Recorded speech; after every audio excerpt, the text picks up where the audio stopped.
how to fix your touchpad in Windows 11. Hey everyone, welcome back to the channel. If you're new here, don't forget to hit the subscribe button and turn on the notification bell to not miss any updates. So, while I'm using my touchpad, it's not showing any mouse cursor. So now, what do I do? I'll show you what to do. Let's dive right in. So you'll have to press on the Windows key on your keyboard, and then you'll have to type touchpad settings and just tap on the touchpad settings, hit enter, and here you can see that the touchpad is toggled off, so you'll have to toggle it on.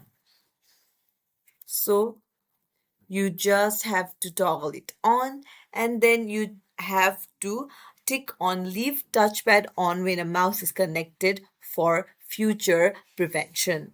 And that's it. If you found this tutorial helpful, don't forget to like and subscribe to our channel for more tips and tricks. Thank you for watching. See you in the next video.